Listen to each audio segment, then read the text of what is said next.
Hi, welcome to Virtual Shakeup. I'm delighted to introduce Stephan, who is the head of technology and digital transformation for Easyfest. Stephan is responsible for supervising the strategic development of the company's technology solutions and digital transformation. He is also a keynote speaker to numerous conferences and events related to digital and technology and is part of UFI's Digital Innovation Workgroup. Prior to working in the exhibition industry, Stephan was CIO, CTO in the telecoms industry. Stephan will share his view on how to monetize hybrid, which we will then follow up with questions from the audience. Welcome to Virtual Shakeup, Stephan. Thank you. Hello. Thank you for having me. So I want to reflect today a little bit on how to monetize what will be happening in the next months and next years with the industry. As you said, I'm working for a company called Easyfest. We're a trade show organizer, and we manage exhibition halls. I'm also part of the UFI digital committee, where we look at how we can help the industry get better at digital. And I'm also part of the Exhibition Think Tank Club, which is a think tank where we also reflect on how to get the industry as quickly as possible and as best as possible outside of this crisis. Before we start, I just wanted to reflect a little bit on what's been happening in the exhibition industry in the past 6 to 7 months, and I have a small video for that, and it's just like 20 seconds long. So I hope you appreciate my use of special effects, but basically that's what's happened in the industry over the course of this year. We all agree that it was a disaster. The losses were huge for the whole industry. These are numbers dating back from September, so it's even worse now, and it's everywhere in the world. So what's been happening while this was the case? Everybody has been trying things, basically, as organizers, and I discussed with a lot of other trade show organizers. We all try a lot of things. We play a little bit what I call the sorcerer's apprentice, and we've been not being very professional every time. We've improvised a lot, especially at the beginning of the crisis with different solutions. And personally, I've looked into a lot of different platforms. I've tried a lot of different platforms, both as organizer, as speaker, as attendee, etc., etc. And what most of the organizers have been trying to do, the traditional organizers, is do a kind of a cookie cutter version of their events and to bring them online as quickly as possible and sometimes as cheaply as possible. So what it gives as a result is what I call a backyard roller coaster. At best, it's not very good. At worst, it's downright dangerous. So we are all researching what to do and how can we be more professional with all of these platforms, and how can we deliver events that we can actually monetize. So what will happen in 2021? Well, first, I'm no scientist, so I have no idea when we will be getting out of this crisis. So instead of talking about what happens in 2021, I would prefer to talk what will happen before face-to-face is back and after face-to-face is back. So between now and the return of live face-to-face event at a large scale, what I think will happen personally is that the platforms that we see today will grow and consolidate very much. So there's been a lot of new companies created and a lot of companies who have moved into this field in the past 6 to 8 months. And we've seen a lot of investment as well.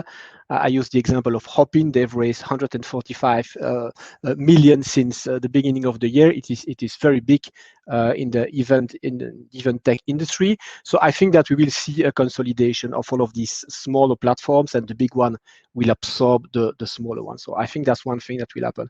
Next one is we as organizers, we will get better at it. We've been doing those backyard roller coaster for a couple of months, but it's getting better and better, and events like the one we are attending today are getting more and more professional. The result is better and better. We will learn what works and what doesn't, because we're trying a lot of things and we see things working and other things not working, and we need to learn how to monetize this online side of the event. However, there's one aspect I'd like to also point out about all of these platforms. It's the fact that when you organize an event and you put it online, you generally use a platform for that, and other people are doing the same way and using the same platform. There is generally a lot of data sharing on the platform, across the different events, because platforms tend to create profile about their customers, and so there's a real question that's arising about what type of data this platform collects and who owns this data. So it's an interesting topic that I would like to come back in a couple of minutes. So before face-to-face is back, I think we will see more investment and more consolidation in the platform world. And then face-to-face will come back. Of course, it will come back. It's already back. This is a video of one of our events that ran a couple of weeks ago. I think this one was in the Netherlands. And this is a status that's made by UFI, which is the International Association of Trade Show Organizers, about what's the status of the industry. So basically, red is events are forbidden, orange is they are authorized but with a lot of restriction, and green is basically you can organize events. So you see that in some places it's already you can already organize events. For example, I think that the UK is reopening events tomorrow, if I remember well. I can't remember if it was the 2nd or the 4th of December. But beside that, the whole world just received a crash course on doing business online. We've all been doing a lot of homework lately, and we all understand that it actually works. And even when events are back, there will be restriction. There will be people who say, oh, I'm not ready to go back to gatherings and to go near people. Nobody longs for traffic. I was looking at a presentation from Noam Bardin, who is the CEO of Waze, this morning, and he was explaining that when the COVID crisis hit, they saw a crash of 95% of the usage of their app in the first week and months of the crisis in some countries. And he was saying that now they are back to the level they were before the crisis, even above for some countries like France. But he was saying even though we have the same number of kilometers driven by the users of our app, it's a very different pattern that they see. They see much less commuting to work and much more longer trips. So I don't think people want to go back to commuting very quickly. Same for traveling. Do we need to travel to go to a trade show? A lot of people we say, oh, I'm not ready to travel. I'm not ready to go to all of this hassle of traveling. And when you listen to people like Bill Gates, I think we can all agree that he is not, he's probably not stupid. He says that more than 50% of business travel will disappear in the post-coronavirus world because people now are doing business differently. So I'm sure that face-to-face will come back. I'm sure that it will still be the highlight of the year, but the sidekick is not going away. Face-to-face and online are going to live together for a long time. That's what we call hybrid. When we say hybrid, I just want to spend 30 seconds highlighting what I call hybrid. So basically, we say hybrid is a mix of face-to-face and online, but there's also when I discuss with people who actually organize those events and say, are you ready to go hybrid with your next face-to-face event? I always get the remark that it's very confusing and difficult to attend an event which is both online and on site at the same time. Imagine that you are an exhibitor to such an event, and then you are discussing with a potential customer on the stand, and then you have a reminder because in 3 minutes you have an online meeting starting with an online attendee. Isn't it better maybe to try to spread the online part for the rest of the year and let the end user, the attendee, have this hybrid journey through the whole year, and be on site when he can be on site and be online when he cannot be on site. So for example, I can get recommendations, I can chat with the people before the event, and then I go to the event physically, we meet on site. After that, I can still chat with you, asking more info, maybe get a quote from you and purchase something. I can also browse an online catalog before the show. I can prepare my visit, and then I go on site. On all of our events at Easyfest, we use what we call smart badges. These are NFC enabled badges, so you can touch a special place on the stand to get information about the products you see. I use my badge on the show. During the show, then I receive the documentation. I can chat with the exhibitors. This is what I call a hybrid experience, where you can seamlessly go from online to face-to-face and back and forth. So for me, hybrid is not deciding to go either online or face-to-face. It's doing both at different times. So basically, we've been playing around with hybrid and online in 2020. In 2021, we have to become professionals at it. We have to industrialize it. We have to make money with it, basically. And how can we monetize hybrid? This is the real question right now.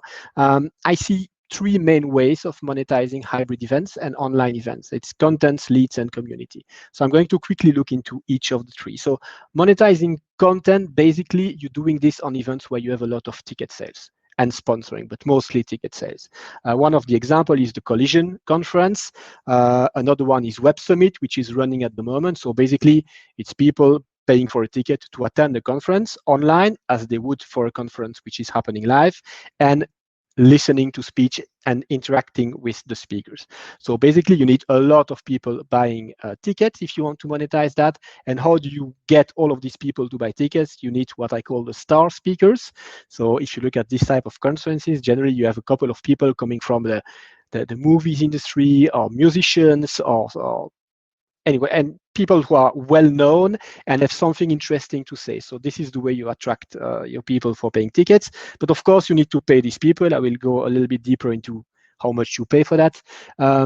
And to be able to pay these people, you need to have more people buying tickets. So you have a kind of a chicken and egg problem there. So there is a risk to be taken upfront to say, I'm going to pay for these speakers, because if I don't, I cannot attract people and I cannot get them to buy tickets. So in this type of event, if you're looking at organizing this type of event and monetizing them, I often say you have those superstar speakers, those movie stars, those people doing sports, or people, I don't know, people who are very well known, what I call the tier one speakers. And these could be people that you pay sometimes north of 300,000 to speak at your show. That's the price this type of people could be asking for a 30 or 1 hour speech or presentation at your event. Then these are the ones that will attract the attention on your event. Then you need what I call the industry stars. If you're doing a B2B event, for example, you want to have CEOs, you want to have, I don't know, scientists, people like that, people who have a very good knowledge and who are well known within an industry. That's what I call the tier 2. And generally, you pay these people between 15 and 50K, but sometimes they can also come for free if there's something in it for them. And then you have a long list of what I call the vertical speakers, who are the people who have an extremely good vertical knowledge and are giving trainings and presentation that people want to attend because they want to learn something. And then this is where I make the difference. All the people on the left, you want to see them more for inspiration, and the people on the right, it's more for education. So it wouldn't be a good presentation if there wasn't a quadrant, of course. So how much do you sell the ticket for this type of event? Well, you can try to sell very expensive ticket to a smaller audience. This is what this guy like WSJ Live is doing, or TED. They're quite expensive, but the audience is more limited. Or you can go like for a cheaper ticket with a large audience. That's what Web Summit is doing and Collision are doing. And at the extreme scale of that, you can even have free events. And mostly these are large corporate events that are not made for making money through the event, but making money through selling hardware and services to the people who attend to the event. Of course, nobody wants to go to the lower left corner where you sell cheap tickets to a small audience, and everybody wants to go in the upper right corner, but that's not that easy to go. Nobody is there at the moment. So that's for events based on contents. Then you can also try to monetize the leads you generate at the events, and this is more for transactional type of event. And basically, it's the equivalent of what the exhibitor fees that you would have on a traditional face-to-face event. You have an exhibitor who pays for a virtual or online stand, and then you have attendees who interact with the exhibitors. But how do you attract the attendees? It's very difficult in this type of event to make people register and come to the event if the only thing they will see is exhibitors who want to have meetings with them. Sometimes it works in certain time of hosted buyer type of event, but for every event we've looked into and I've discussed with a lot of organizers, it's very difficult to make this happen. So how do you attract them? Generally, you add content to attract them. And so you're back to the first way of monetizing, where you need to have those speakers to attract those attendees.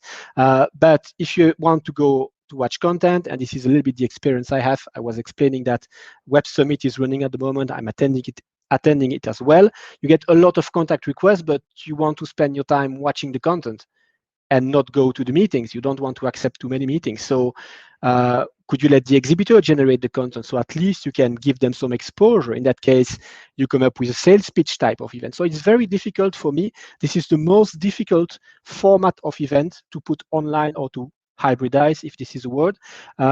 and to find a business model that works for it. And we've been looking very deeply in it with different colleagues from the industry, and it's very difficult to find something that actually really works.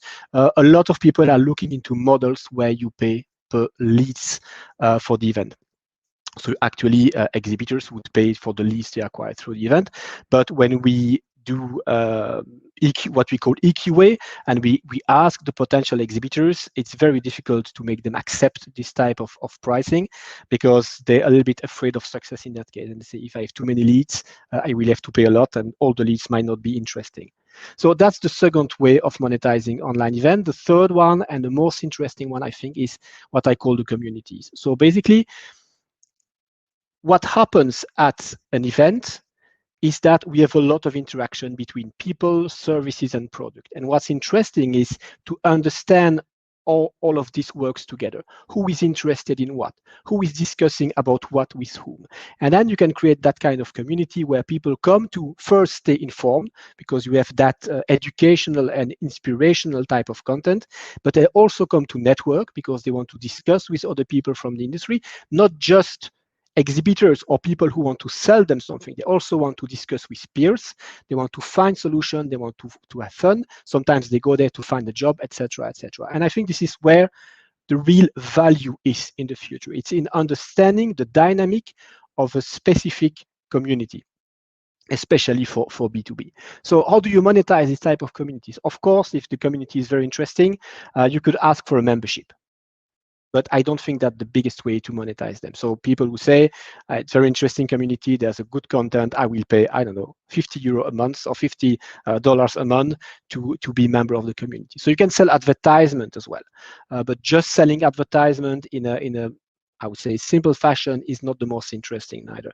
I think what's the most interesting point into these communities is the data that you can gather from it. So basically you understand the dynamics of a specific industry. And this is very interesting, because then you can start making things like sponsored search results, for example. You can make targeted advertisement. You can actually sell leads because the leads become more relevant. You can sell more sponsoring. You can even go further and create a marketplace where people go to source product and actually buy the product on the marketplace. So there's a lot of business to be done in there, and it's a little bit underutilized at the moment. But basically, if you look at what's happening mostly in B2C, that's exactly the business model or part of the business model of people like Amazon or Alibaba. It's creating those communities and understanding how they work, and then selling the contacts and the information of what happens between the people. So I think that's a very interesting monetizing alley to look at in the future. But then to finish, I would like to come back on what I was saying like 6 or 7 minutes ago. Is with these communities, you will be generating a lot of data. So the question is, sorry, I'm going in the wrong direction. The question is, all of this data that you generate using your community, who owns it? Are you, as the organizer, the animator of the community, owning the data? Or is it the platform that they're on, which is hosting several different communities, which is owning the data? This is also why we see platforms like LinkedIn moving slowly towards the exhibition/event space with LinkedIn events, for example. So I think there's a very important question to be asked there when we all go for platforms and look at the discussions you have with your platform providers. Who owns the data and who can make money with this? Because I think the communities is actually the most interesting way to make money with hybrid events in the future.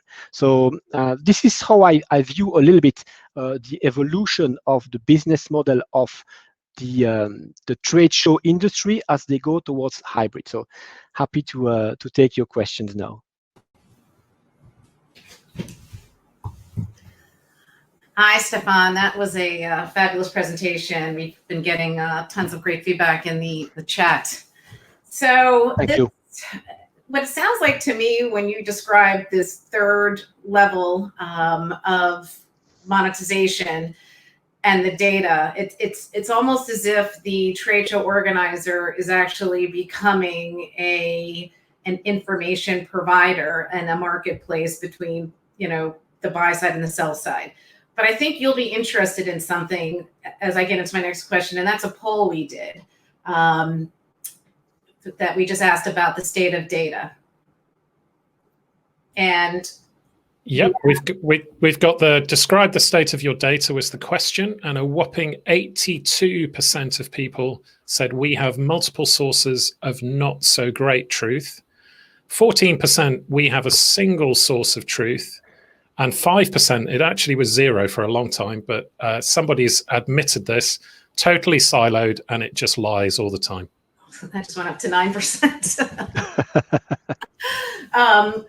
So, I thought that the presentation is fascinating, and I think the layup to the monetization side was actually how you look at the hybrid journey. I think prior, when we first launched, hybrid was like, how do we get an in-person event going? And while that in-person event's going, we're also going to stream it, right? What you're saying is, no, that's actually not hybrid. Hybrid is creating a better customer journey to map to an information gathering and buying process, digital, if they choose to come live, post-event, but creating a 365, 247 way for people to gather information and help them do their jobs better.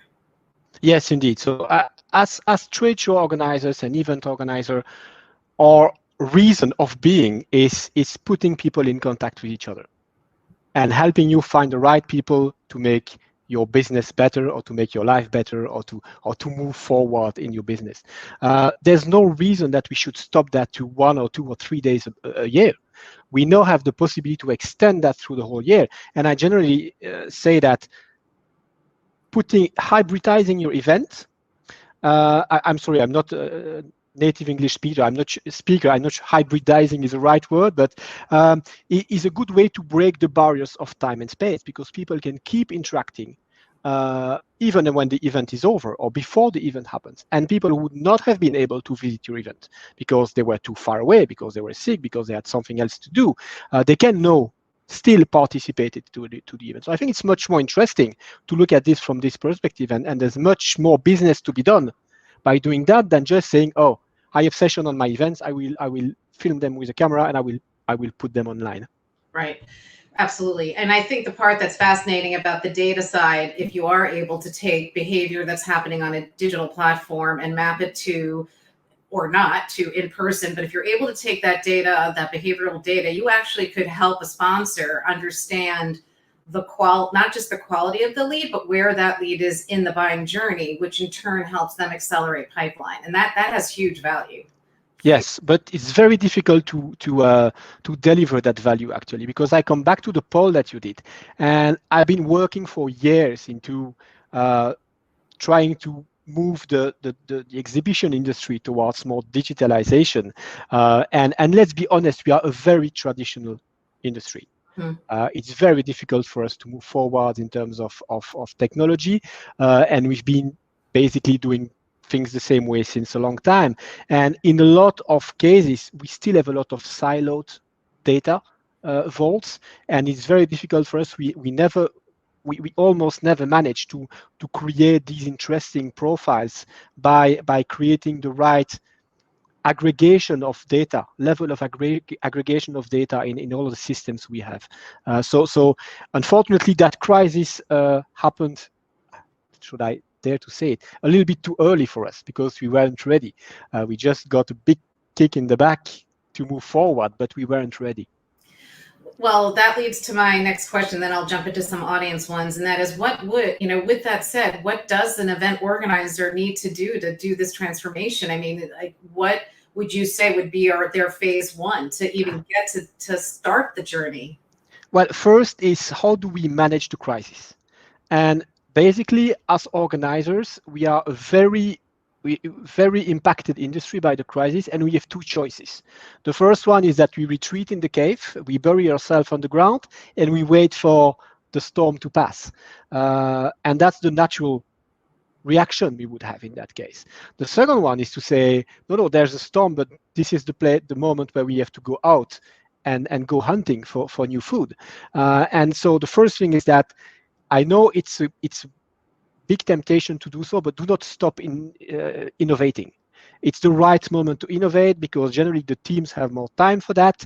It's a quiet period because there's no real life show happening anywhere.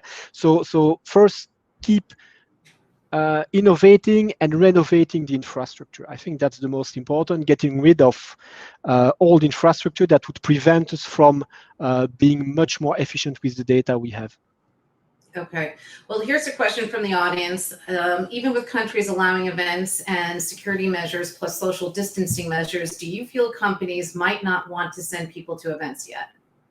Yes, I'm pretty sure that people will say we still prevent people or employees to going to event. And we see it with a lot, because we are organizers as well. We have a lot of exhibitors who say, you know, I don't feel comfortable sending 5 or 10 people of my staff on a stand for 3 days and seeing thousands of people.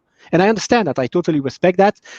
And so there are also a lot of things we can, as an industry, do to reassure them. There's a lot of protocols that you can put in place. Well, it's a totally other discussion. But I've been working on that as well, in terms of counting people, in terms of well, there's a lot of things you can do to make people feel more secure, but it will take time. Yeah. I'm sure it will take time, and it will never get back to where we were. And I think that's exactly what people like Bill Gates are trying to convey when they say that a business travel is never getting back to where it was before. Yeah, no, I think actually there are 3 components to the in-person. It's what we're allowed to do, the fear factor, i.e. whether it's a company or people, and then the third is habits have now changed. Yeah. There's another question here, which I actually also have, which is selling data as a monetization strategy, and with how that, with GDPR and privacy issues. Well, everybody has his view on that. My view for our company is that I will always fight against selling that data,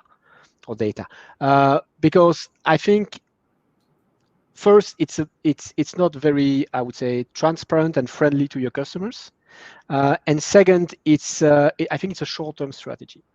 Because if I go to an event and 3 days after that, I get bombarded with lots of emails from exhibitors wanting to have a meeting with me, I'm not sure next year we'll go again. So I think I would prefer very much to sell the usage of the data and tell to the people, you cannot get the list of our visitors, but we can promote your products to a subset of very well chosen by our algorithms attendees of the show, where we can say, instead of emailing or 28,000 attendees, we can show your product to 600 that are actually the most valuable.